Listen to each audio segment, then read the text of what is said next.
We have 6 little people running around, like, dictating how we navigate day-to-day life. There's a lot of intentionality with running businesses and nonprofits, and then with Demario's crazy football schedule, we realized early on that structure, routine, consistency was gonna be very vital in how we raise this large family. Obviously, your family's very successful in a lot of areas. If you were sitting down with your kids right now doing your homeschool, how would you define success? I don't want you to define your success by what you do and what you have, but it's the value that you add to the world to leave this better than I found it.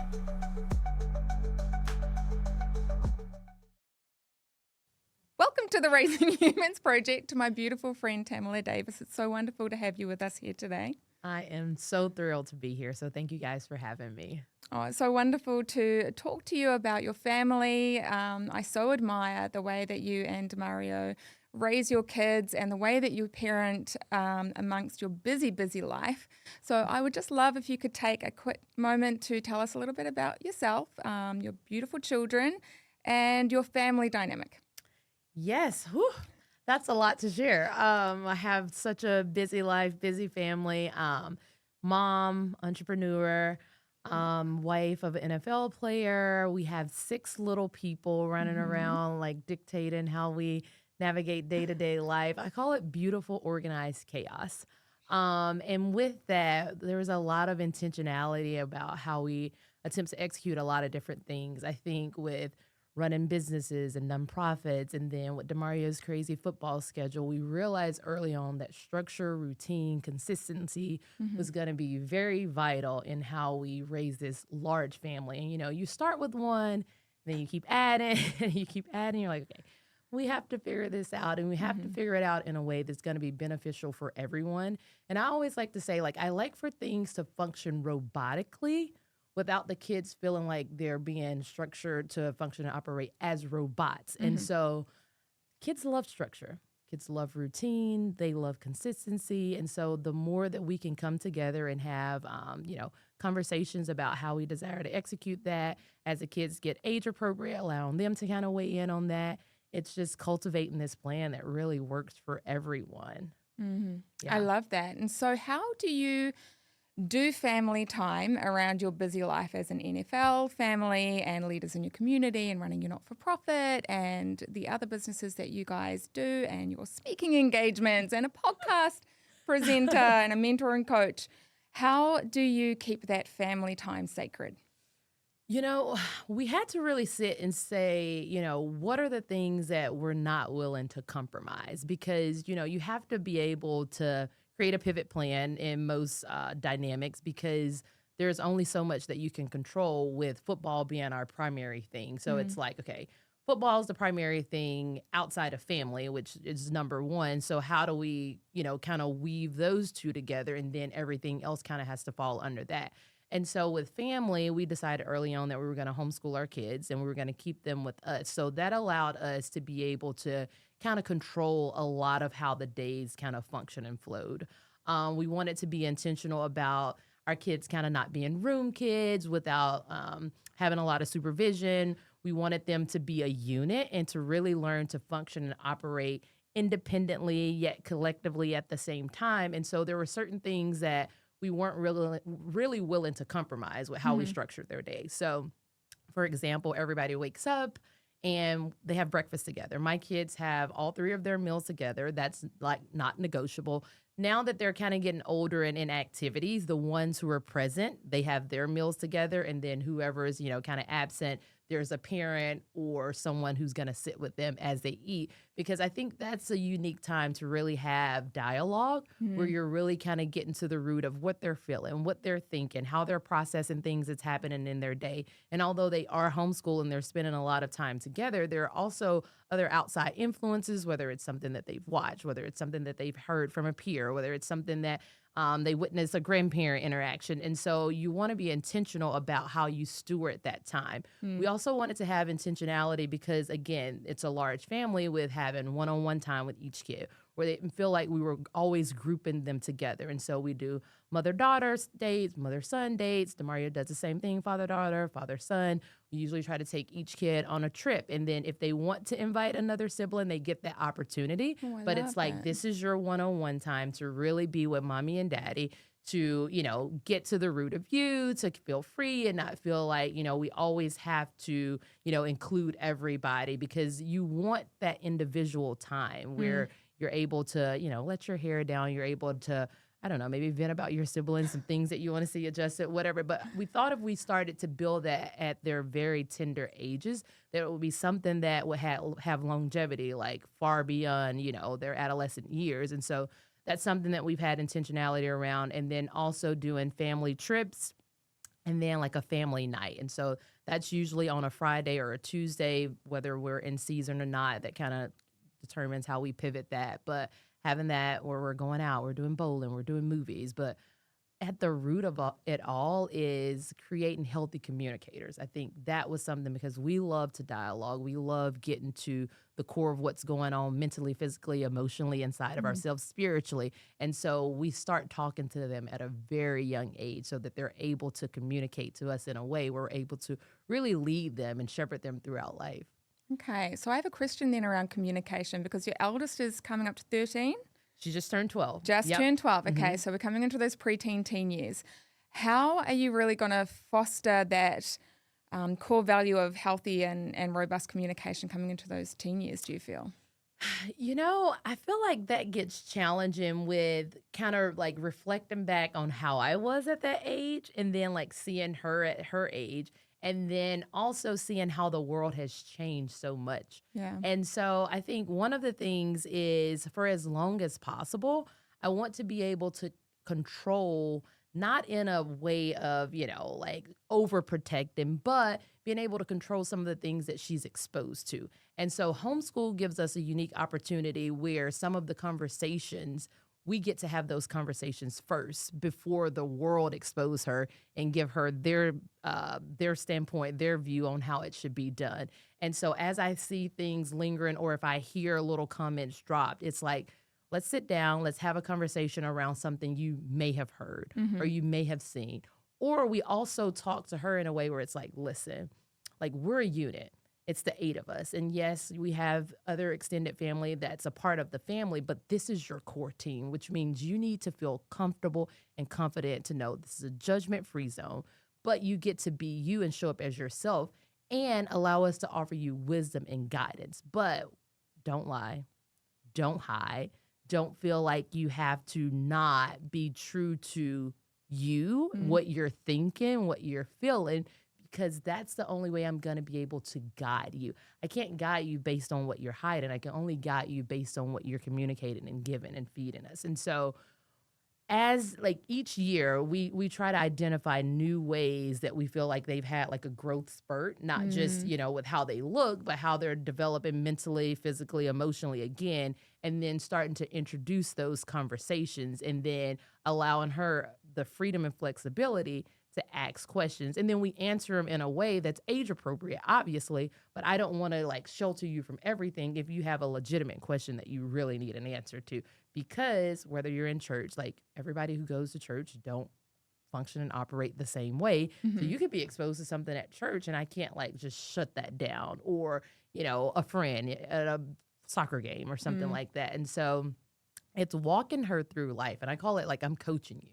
I'm coaching you through life, and I hope that when I launch you out into the world that I've done a really, really great job, but I have to allow you the freedom and flexibility to be you and to bring that to the table so that we know what we're coaching, we know what we're shaping and molding, and we know where we may need to add in a third party where it's something that may be far beyond what I'm equipped to deal with, but giving them that freedom and that space and that comfort to remind themselves that they don't have to hide from us.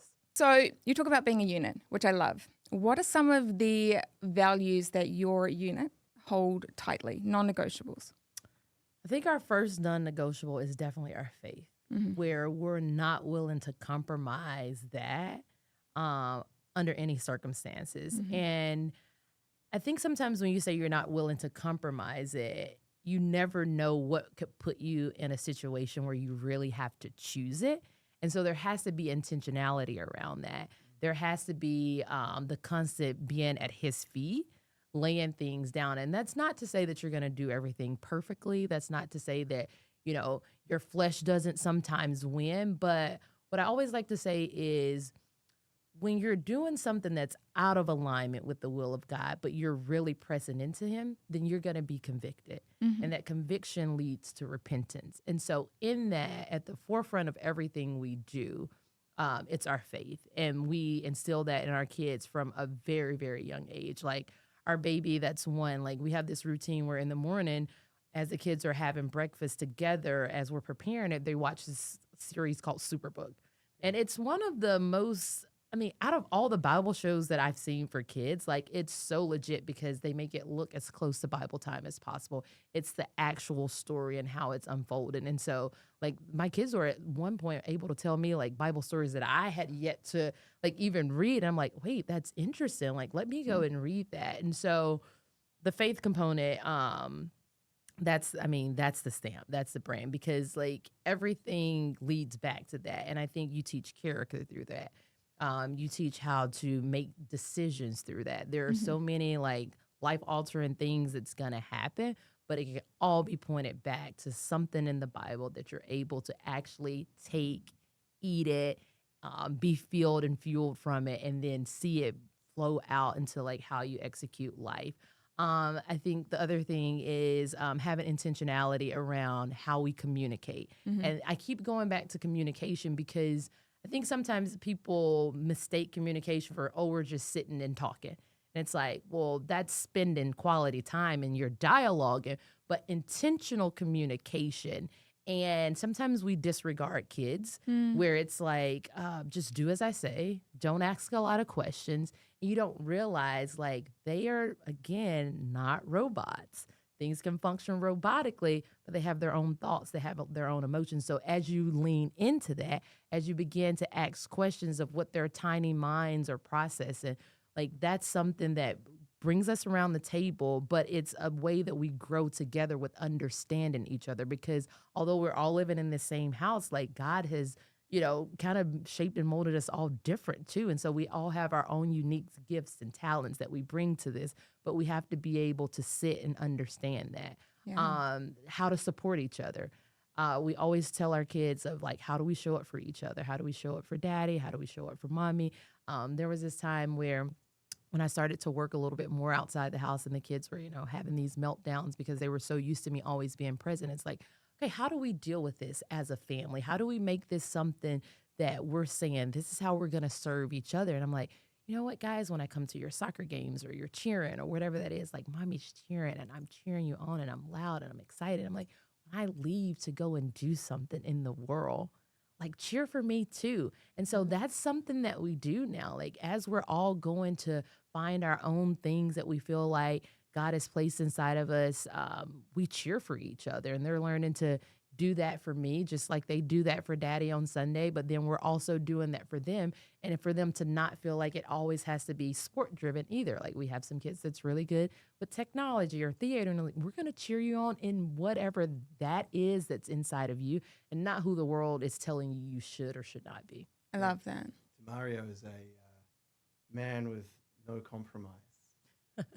Tell me about, because for us coming from Australia, we were reading about him and just his moment where he decided he got the fine for going on field with a bandana that said something that they didn't like. But it was just showed that he had no compromise in his faith at all. Can you tell us a little bit about that and just like... And the conversations you had with your kids around that as well. Yes, absolutely. So I always joke, I'm like, Demario's a guy who has on all the gear. He's sleeves, headband, like towel out of the pocket. I'm like, oh my gosh, could you put on anything more? So he's always dressed to the nine when he goes on the field. And there was a company that knew that he was a man of faith, and they'd been customizing these headbands for him. And he always wore them under the helmet. Now, there are different rules, with the NFL where you can't have certain things that are visible, but most of the time it was always under the helmet. So it was something that was internal for him that he wasn't looking to have on display. Well, there was a specific game where our great friend Drew Brees had gone down with an injury, and Drew always led the pregame speeches. And so this particular Sunday, Demario was stepping in for Drew to lead the pregame speech and didn't think, oh, I have this headband on that I wear every Sunday that nobody ever sees because it's always under my headband. But when you're giving the pregame speech, you're the guy without the helmet, right? You have to take the helmet off so that you can say whatever it is you're going to say. Well, that was the first time, I think, in maybe 15 plus years that anyone outside of Drew Brees had led that pregame huddle. And he did a pretty decent job with it. So that huddle went viral. Well, when it went viral, there was also, wait, he has on this headband that is outside of the uniform regulations. Yeah. Well, I'm a rule follower. So I'm like, well, that the rule's the rule, right? Like you can't wear it. So sorry. And I remember him calling me. I was like, I got a fine. And I got a fine for the headband. And he was torn because outside of the rule and regulation around uniform, it's like, if I don't do this, what is this saying about me and what I believe in? And, there's the warning, right? And you have to go for wisdom and wise counsel. And so I remember saying, I'm like, I don't know what you should do, but I think at the end of the day, like the headband doesn't define the man of God that you actually are. And so before I think I responded back, I think we were texting, he had put on Instagram, like, got fined for wearing this headband. What do you guys think? Should I wear it? Should I not?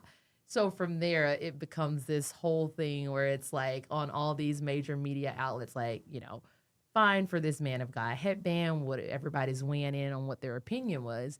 And as we sat and we just kind of like prayed about it, it's like, okay, we're not saying that we're going to not wear the headband because we're turning down what we believe in. But the Bible also tells us to be above reproach. And with that, there's a rule. There's a rule within the uniform policy that we need to adhere to, because if not, then we're like deliberately disobeying, and that's not what wisdom, that's not what being a follower of Christ is reflective of. And so it's like, how do we take this thing that could be good or bad and turn it into something that's really, really good, where it's like, we're not backing down.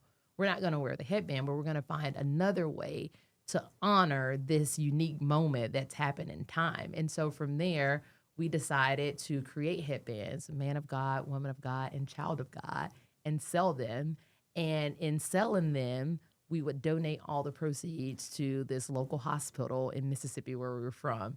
And so after, just talking to different pastor friends and praying about it, that's kind of what we came up with that we would do, where we would continue to build momentum from that moment that would honor God, bring awareness to just where we stood with him, but shed light. It's like we've been entrusted with this unique platform. Like, how do we use every moment with intentionality to point people back to him? Yeah. Where they're not just cheering, for a team, or they're not just cheering for a player, but understanding like you need to be cheering for the main man. And that's God. And so it was a sweet moment. And like, even with our kids, I think at the time, our oldest may have been maybe 7. And so we had done this photo shoot and they all had like these headbands on, and they were kind of asking like, why are we all wearing these headbands? And so when kids ask questions, like for us, we're always sitting with, how do we share the truth with them in a way that's age appropriate? And so we just kind of set them down and told them about the rule. We told them about what had taken place. We told them the importance of making sure that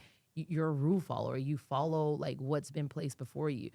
When you're following Christ, the importance of being above reproach when something's placed before you.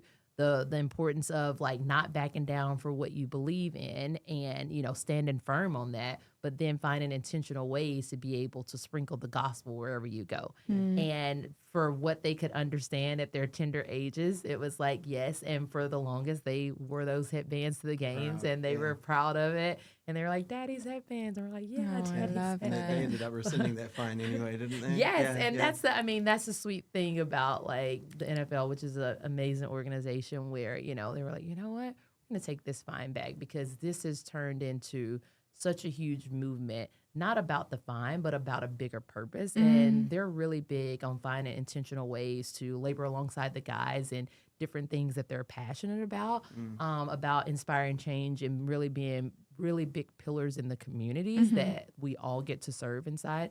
And so they took the fine back.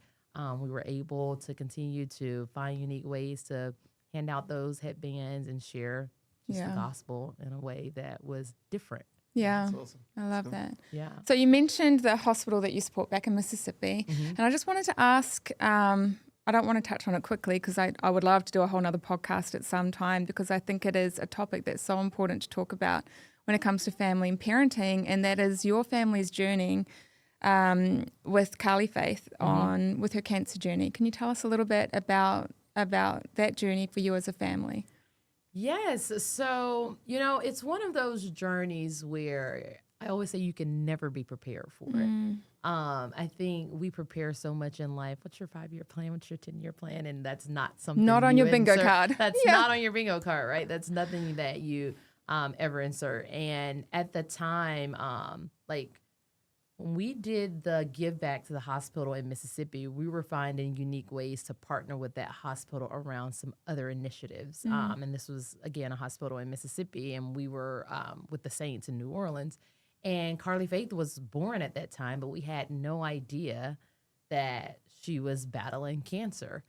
And so fast forward, she was 9 months when we discovered this, but for about a month, we started to notice that there was like a glow, and we call it a glow, and a glare in her eye.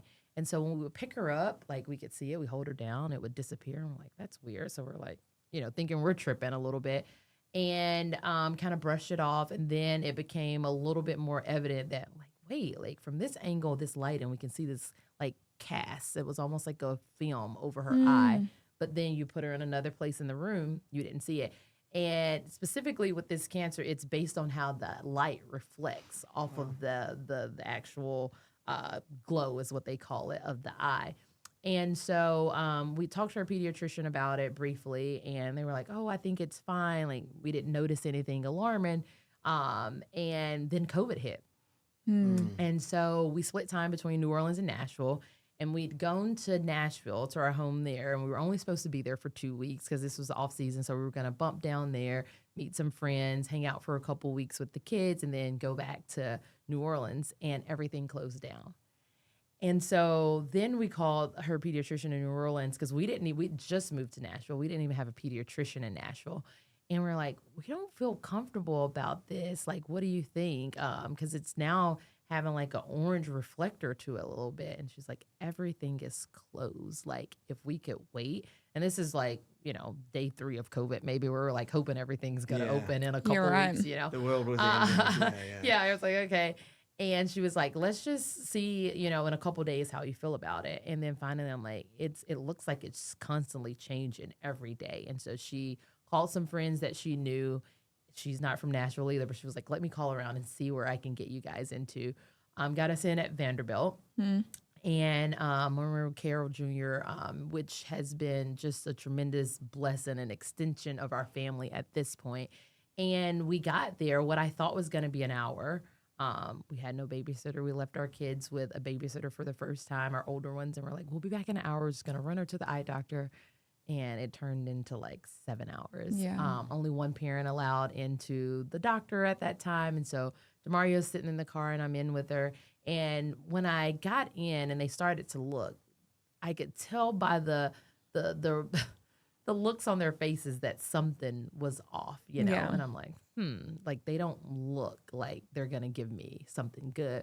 But at the time, just had no idea. But everybody started moving quickly. We're like, oh, we need to send her over to the hospital now. And then we need to do this. And it took a few hours. And I think because they specialize in it and they'd seen so many cases of it, they knew exactly what it was. But you have to go through all the proper diagnosis before you could, really share that with a family, right?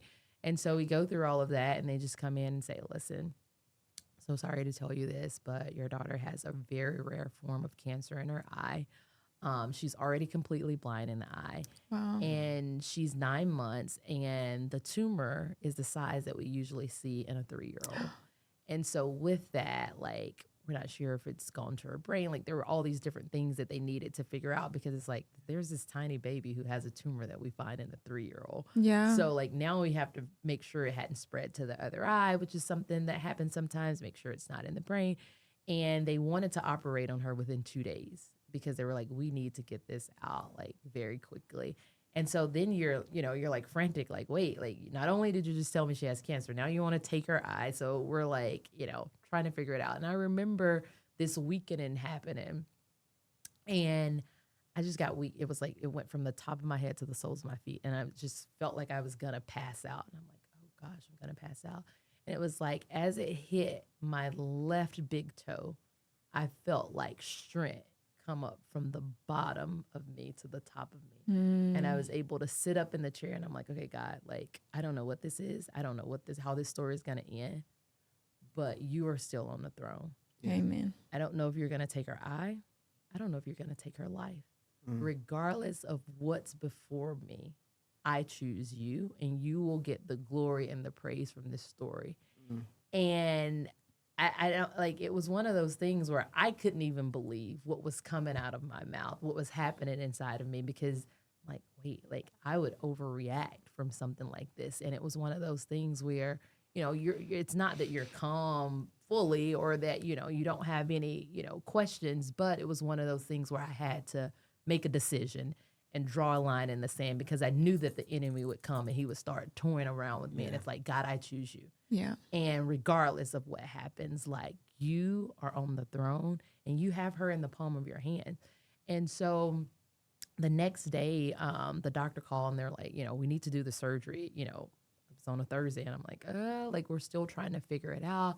And we're praying and we're like, God, we just want to see a miracle. Like, please let them go in there and, see that the cancer is gone. And we were like praying for all these different miracles. And I remember as the surgeons came in one by one, we were like, do you mind if we pray with you before you go in? Because we're trying to identify, if you guys see a miracle, you can point it back to him. And they brought us the baby back, and they had her all patched up, and she had one eye. Yeah.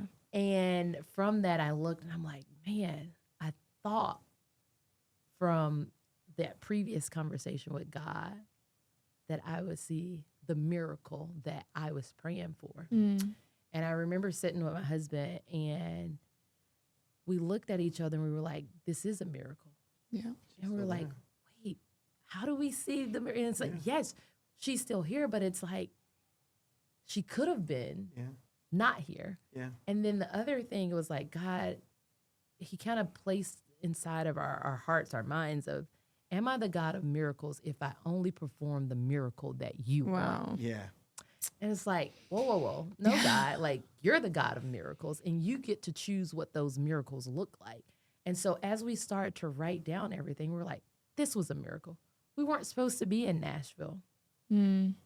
Nashville specializes in this cancer. What they told us was, in a pediatrician's 30-year career, most of them won't see one case of this. Wow. They were able to detect it immediately. Yeah, wow. Miracle.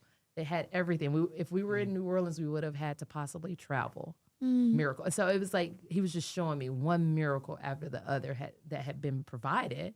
It just wasn't the miracle how I had identified it in my prayer. Like even down to the fact that you recognize that change. Yeah. Before, and then sort of escalating it. Yeah. Like it's one of those things when you notice something different about your child. Like how long did we go before we realized that Chloe was missing toes? Yeah. Sorry, much on a very much smaller scale. Yeah, our fourth child is missing some of her toes. Really? I didn't notice for 6 weeks. Yeah, but this is the thing. It's like, Yeah. it's like some of the stuff on the child that small, you don't see it. You don't notice it. That you noticed, and you notice the change in the color and the change. Yeah, in the it's discernment at the end of the day. Yeah. I think it's like one of those things where it's a God thing, obviously, but then too, it's like, get to know your child no matter how young they are, because then you're able to identify things that's abnormal. Yeah. And so I remember our pediatrician in Nashville, he was like, listen, I'm a medical professional, don't get me wrong, but he was like, you know your child better than me. You spend more time with them. So I'm not going to try to convince you of something. Yeah. That's a good doctor. And I'm like, you are amazing. Like, yeah. And I mean, it was the sweetest thing, because then I was able to come in and advocate for each one of my kids with different things that they've encountered over the years. Carly Faith is also epileptic. And so a few months after all of her cancer scares, she started having seizures.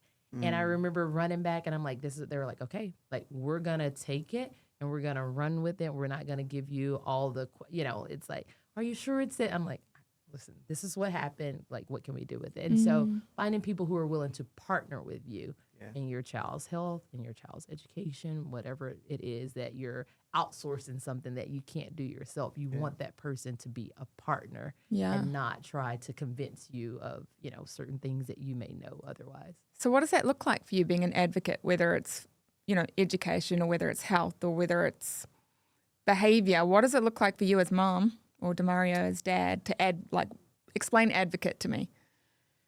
I think one, it's getting to know each kid as individuals and not just as this unit. And kind of what we talked about, like they're all so different. And so it's like I need to get to know you, and you. And once I get to know you, I get to know what makes you excited, what are your strengths, what are your limitations, where do you need more support? And then in that, I'm able to stand before other individuals. I'm able to stand before whether it's adults or different kids and speak on your behalf. And then in doing that, I want you alongside me because I want to teach you how to also be able to advocate for yourself and not allow other people to convince you of something that may or may not, like, oh, like, no, your toe's not hurting, or no, you don't have a head. Like, no, if I'm let me explain to you what is taking place inside of me that is different. Let me tell. And then being bold and respectful, that's a big thing for me where I'm like, I want you to be respectful. Yeah. But at the same time, I don't want you backing down from things that that you need to stand on. The same thing when it comes to education. It's like, if you're going to partner with me, I need to be able to communicate to you like the things that I'm able to identify, the things that he's or she is communicating. And then together we're going to bring those things to you. We're going to put them before you. And then together we can establish a plan. Yeah. But just teaching them how to stand up for themselves. And then for me as Mama Bear, I'm going to stand up for them and advocate on their behalf so that people can have clarity if they desire to have it, understanding of what's taken place, what we've experienced, and how I think, whether I'm an expert at it or not, you should possibly consider moving forward. Or these are some steps. Like, these are some tests you should maybe run. Yeah. I had a question with regards to your cancer journey. As a friend or a family, now we had it wasn't cancer, but we had a really good friend lose a baby full term. And because I was so afraid of my own grief, and I almost felt guilty, like her grief as the mother was so overwhelming, consuming during that time. I felt silly coming in with my grief. I'm a crier. What is the best way when you're walking through a journey for a friend or family to come along beside you that doesn't overwhelm you with their feelings towards it, but that is truly helpful and empowering to the family walking through it themselves? Yeah. I think I would encourage anybody to not have one way because each family is different. Each individual who's journeying it it's gonna be different of what they may need based on the season of life they're in, based on where maybe their faith walk is, based on the family dynamic. And so sometimes I think we generalize approaches, and I don't always recommend that because for some people they just need a listening ear. Yeah. For some person, some flowers will do. For another person, it may be, I need to feed these people. They need food. And so I think the more you get to spend time with the people in your life, if it's someone that you're super close with, you're going to know them enough to know, like, what's their love language and how can you show up for them in a time of need. If it's somebody that you may not know that well, then asking and giving them permission to speak what that is in a judgment-free way, like it could, or to not feel like they have to hide, where it's like I just need somebody to come do laundry for me. And for them to not feel like, they should be shamed, where there's no shame associated with it. But it looks different for every family. And I think sometimes what we do is we try to show up for people the way We You would want want, yeah, somebody to show up. yeah, It's the whole love language thing. It's Yeah, yeah. exactly that. Like if you're acts of service, then you'll go and do acts of service. Yes. But what they actually need is just quality Right. time. Or, Yes, yeah. yes. And so yeah, it's like saying like, hey, like Susan, I know you're going through this really difficult time and this is a general thing that I'm gonna do, but show me or communicate to me how can I best serve you and your family as you journey this. And I don't want you to feel like you have to, hide or have shame or guilt around what is your ask because I want to show up to you in a way that's going to be beneficial. yeah, And it's not, a whole lot of fruit baskets and the family doesn't eat fruit, So you want to have some, consistency, intentionality around how you want to show up and serve that family, but it looks different because how everybody deal and process the emotions, what the journey looks like looks different. Like Carly Faith, for example, we got her cancer out in the nick of time where she didn't need chemo. So where we didn't have to go through chemo, almost every other family I know who had that form of cancer had to go through chemo. So what they Yeah. need is different yeah, because they had to go through something on a similar journey that's, not, we don't have experience there. And Yeah. so where I would say, oh, bring us a plate of chicken wings, they may like, we need blankets or we need, a babysitter so that we can take her to chemo. So, Yeah. it's asking those questions Yeah. so that you can serve in a way that is really beneficial and intentional with what the family actually needs. yeah. Okay. And then always prayer. Obviously, you always want to be able to pray and offer words of encouragement. yeah. Okay, cool. Thank Yeah. you. Tell me a little bit about your foundation, the Devoted Dreamers, because I love the heart behind that.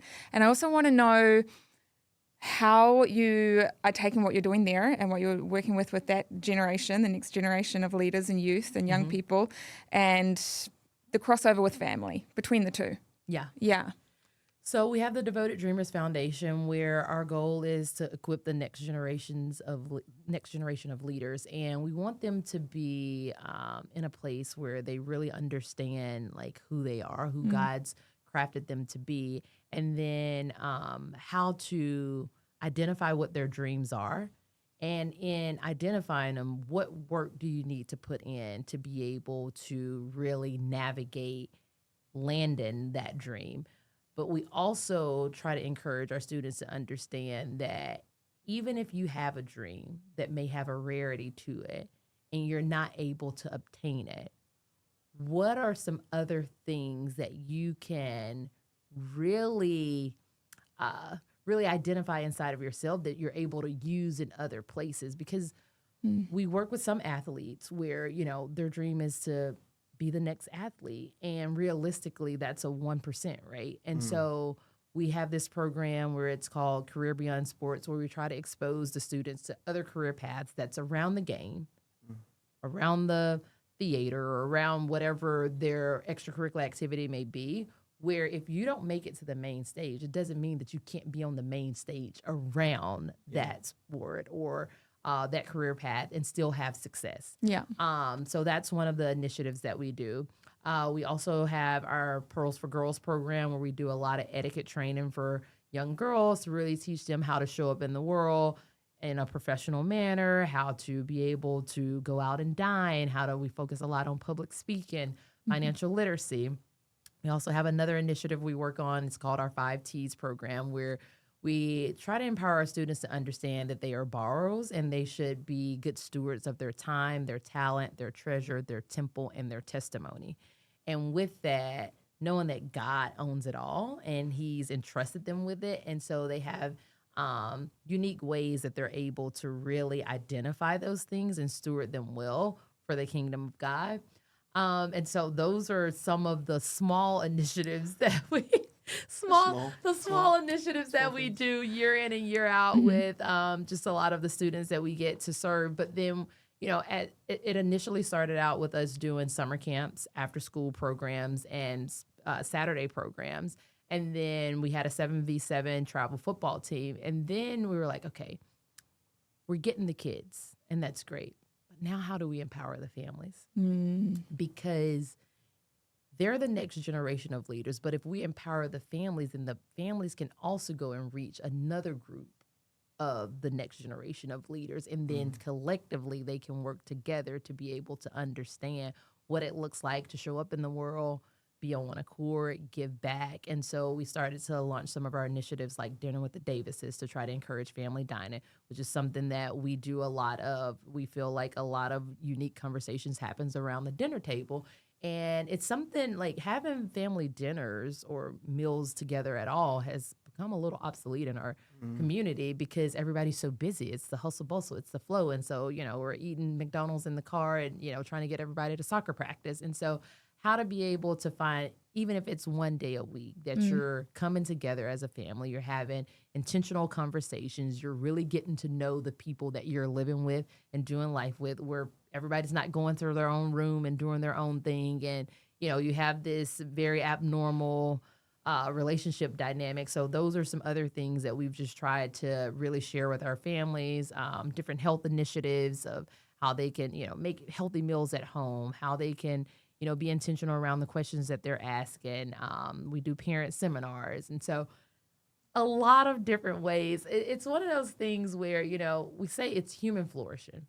How do you meet different individuals where they are and really focus on what the need is for each human to flourish wherever they are? And so when you go to our website, you'll see like a lot of different initiatives.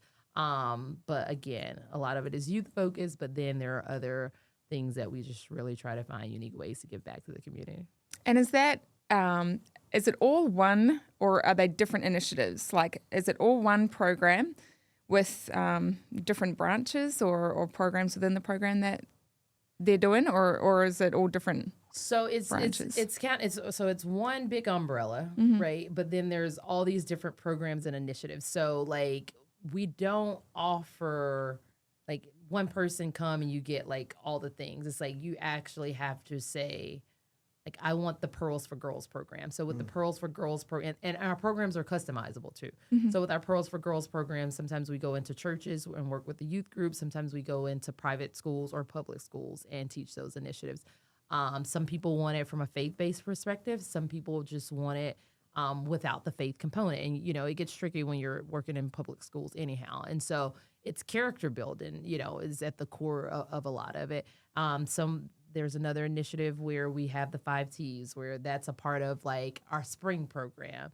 And so like different people can say, hey, we want Devoted Dreamers here, and this is the program or the initiative we want you to bring. Right. And then we have our different initiatives that also take place during certain times of the year where we open them up to the public, and then students and families can register for whichever one that they desire and feel like will be the most beneficial for their group, their family, things of that nature. I love that. Yeah. So I had another question around, obviously your family's very successful in a lot of areas, in sports and in the community and in all the businesses that you guys run, your foundation. If you were sitting down with your kids right now doing your homeschool, how would you define success? If I was one of your kiddies sitting down here. Success looks different for every individual. And I think we've generalized what success means. It's like you have to have this American dream, right? The house, the car, the money, like all these different things. And it's like, if I sit each one of you guys down, first let's see what your definition of success is. And based on how you define it, we can, draft it, fix it up, polish it. But then I don't want you to look at someone else's success and feel like you're not successful if you don't have those things taking place in your life.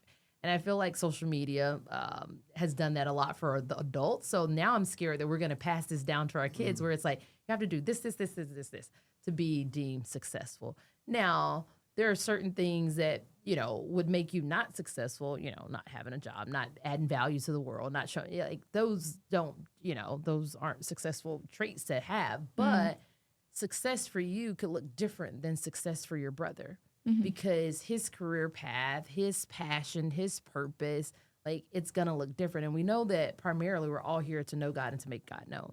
So we're going to put that at the forefront. Like that we want you all to have some form of success around that, because that's why God placed you here. Now you do get to choose. And I'm hopeful that I have shepherded you in a way that you're going to choose that and know that you want to have success in that first. And in doing that, it's like how you show up in the world. How do you really allow the Bible to penetrate your heart and your mind with how you serve, how you lead, how you make decisions. So we want you to have success there. But then when it comes to career paths, when it comes to your lifestyle choices of, do you want to be a doctor or a teacher? Like, I don't want you to define your success by what you do and what you have, but it's the value that you add to the world. And you're all going to do that in a unique way. And I want each of them to look at whatever platform that they've been given, because I'm sure it won't be the same platform, and go in and identify, what can I do to leave this better than I found it? And I think that's success. Love that. Okay, cool. All right. I think to finish up, I would love to do like a quick fire question. Yeah. Some of them will be yes, no. Some of them will just be first answer that comes to your brain. Okay, you ready? Okay. Favorite family meal? Fried catfish. Favorite family holiday? Christmas. Favorite family board game? Ooh, that's hard. Probably Clue. Monopoly. I'm not a gamer. I'm just gonna. Yeah. I don't like games. So I'm usually the person in the kitchen making the cookies while they play the game. There's already enough competition in your house. Yeah. It's enough competition in the house, but I feel like they change too. Yeah. Okay. Favorite Bible verse? Ooh, Romans 8:28. Okay. Mississippi, Nashville, or New Orleans? For living or visiting or Favorite place? Favorite place of the three ever? oh, that's hard. Okay, so I have. Oh gosh, that's a hard one. Mississippi bread. New Orleans. I mean. Yeah. Okay, New Orleans is a special place. Okay. Yeah. New Orleans is a very, very special place. And I think the other place is, you're born and raised in Mississippi, so you have this deep, rich appreciation for that. Nashville, it kind of gives me my country living with my city resources. But New Orleans is rich in culture and people. It's such a resilient city. They know how to celebrate each other. They know how to celebrate life. They have great, great pride within the city. And so... Oh, I love that. Oh, I want to go to New Orleans now. Next on my list. Okay. Favorite family vacation place? Favorite family vacation place? I have to say Disney. Same, girl. Disneyland or Disney World? You know what? We do both. And I prefer Disneyland because it's less chaotic, but the kids prefer Disney World. What's their favorite park at Disney World? Magic Kingdom. Magic Kingdom. Okay. That They're might all change so when they little. get older. Yeah. Yeah. Hopefully. To Epcot or something. Yeah, no, we love Epcot. Yeah. I think I'm a Star Wars fan, so it's always Oh, Hollywood Hollywood Studios. I love the food. I'm like, I just go for the Yeah. food. I don't like the ride, so I'm just like, where do I get my turkey leg and my funnel cake? get my And tenders and my turkey Yeah, legs. uh-huh. Yeah. Okay, a couple more. Sleepovers, yes or no? no, No? absolutely not. At all? Like when they're getting older, or just you made that call when you're 18? So as they've gotten older, I have allowed some sleepovers, but it's always at my house because I have all of these protocols that I go through for safety measures, Yeah. not just my kids, but the other kids I've been entrusted with. So we don't do them a lot, but when we do, it's a whole shebang. where Yeah. I'm like, I have a whole checklist. Right. Cameras, all the things. Like, Okay. That could be a whole podcast on That's itself. a whole Right, podcast next on time. its own. Screens? Limited. So I feel like there is a place for screens. I don't feel like you should have unmonitored, unlimited screen time. Okay.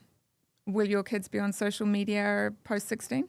Nope. No? Nope. I told them 18. Pre 16? Yep. So 18. when they're adults, so they can make their own. So when decisions. yes. Yeah. Because I feel like if not, I'm just gonna like allow them to be sucked into like this rhythm. And like they'll get on my phone and like play with the filters on, but I'm like, I can already see how the world can try to like change so much of you. Yeah. And so if I give you access to this outside world that most adults can't even navigate properly, like I have conversations with adults sometimes, I'm like, sounds like you got that off social media. Yeah. You know, a comparison game, the not feeling like they're successful or adequate enough, or feeling like they need to make all of these necessary adjustments. And so I just don't want to expose them to that, because I feel like at 18, they're still not going to be ready for Yeah. it. But it gives me more time to really prepare them for it. Yeah. And then, you know, I can kind of figure out how to navigate it on the back end Yeah. versus, you know, sitting in your room and you're like twirling on your thumb on your phone all day. Correct. Yeah.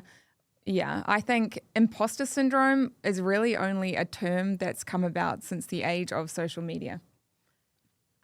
And how You know many what? people have I heard of lately going, I've got imposter syndrome? I've said it myself at times, you know, in the last Yes, decade. that's the thing. Oh, imposter syndrome. And the more I've thought about it, the more I think it's only really become a thing Yes. since social media. Because people see a 30-second clip or a 2-minute video of somebody's life and they're measuring themselves up against that.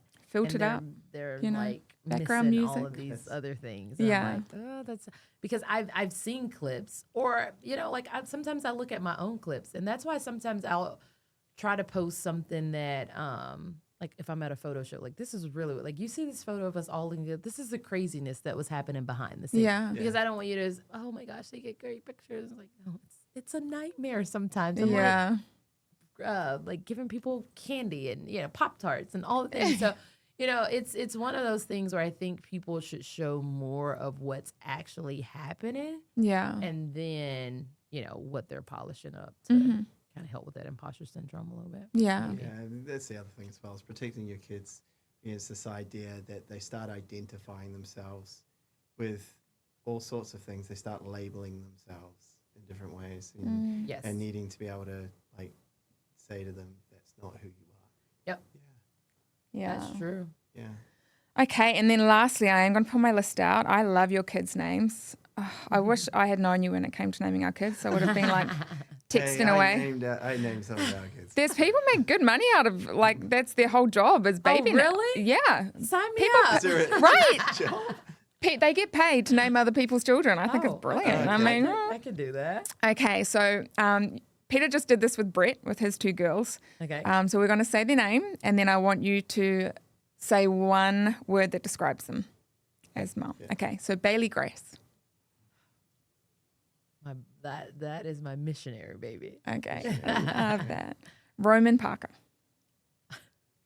Rambunctious. He's the one you named, like it's on the website, Hulk. Yeah. Yeah, why Hulk? He was always so strong as a Yeah. baby. Like, even now, he's 10, he's 150 pounds, he's almost my height. Like, he's just so strong and just like knock things over. He's like, So it's like his dad. oh, yeah. Yeah. I love that. Summer Joy. Family manager. Yeah. Is that like a mom? Yeah. We tell her all the time, we're like, you're not the mom. How old is she? She's only 9. 9, okay. Yeah. Carly Faith. Faith baby. She tests my faith every day in more ways than one. Fearless faith is what I call her. Uh-huh. Stormy Love. Lovey. She's so lovey. And Story James. I know she's little. Oh, but, baby. Oh, little baby girl. she's just a sweetie. I feel like Cuddly. the words that you gave them were almost in line with their names. Do you know what I mean? It's like when you named them, it was prophetic almost. You know what? We look at that sometimes when we say that, because like with our oldest, we're like, okay, my grandmother, her name was Grace, but then we looked at her, my oldest, and we're like, first of all, this is God's grace that we get to, have this journey of being a parent, because everyone doesn't get that opportunity. But then too, we could see like the grace on her life. And she is like my child who at 12 is like radically sold out for Jesus, which Wow. is so rare. Like I can go in her room and she's like on her knees, not prompted, hands up, praying. Wow. She reads her Bible like every single day. It's just like all of these things where she corrects me, or I'm like, she's like, don't use the Lord's name in faith. Oh, the Bible said. I'm like, oh gosh, like you're checking me in my own faith walk. And so Yeah. I just see like the grace of God on her life. And that's why I say missionary, because like even at this tender age, she wants to teach and tell everybody about Jesus. She recently went on my Amazon. She wanted to order like all of these miniature Jesuses, and she just hands them out to people. I love her. Leave them at the restaurant. Like, that's your tip. Jesus. I'm like, okay. Everybody do that. And then, like, one of our favorite book of the Bible at the time was Romans, and favorite Bible. So that's how we got Roman. And then Summer, like, she's so joyous. I mean, just lights up a room wherever she goes. And then Carly Faith, I mean, she has tested our faith in more ways than one and continues to do that. And then, like, Lovey, Stormy, she's so loving. And then the funny thing about her is her name is Stormy Love, and she was born right during Hurricane Ida. So we had to evacuate and all of that from New Orleans. Wow. And it's like the storm was happening, and then like all this love taking place. So Stormy Love. And then Story James. So before Story James, we had a miscarriage, and very, very like challenging like season of life. And I had a lot of people like just speaking into my life, and two of those people's names were James. And then later, my grandfather, who I'd never met, my mom was like, my dad's name was James. I said, I had no idea. But the book of the Bible that I was studying during that time was the book of James. So, and I was like, your life is going to be a story. Wow. For so many. Too. I love that. Cool. Yeah. Oh, you speak so highly of them, and I know they speak highly of their mama. That's for darn sure. Hopefully. They're blessed to have you, and thank you so much for spending today with us. Thank so you for having appreciate me. you. This is so great. It was a long way for you to come, but yeah, I'm excited. we've loved having you. All right, Longer thank way for you guys to come, actually. As I say, anything's long from Australia, so no, it's our privilege to have you. Thank you so much. Thank you. Thanks for joining us today on the Raising Humans Project. We'd love it if you'd leave a comment below. Tell us what you want to hear about and who you want to hear from. Yeah. Who are the top parenting voices in the world today? Let us know. Yeah, because we're running out of people to talk to. We're not running out of people to talk to. Look, if you can please like, subscribe, hit the bell if you want to be notified of future episodes, and we will see you next week. Well, I'll see you at home because we parent together. Please tell your mates because we want people to hear this. Yeah, it's important. Yeah. See ya. Bye.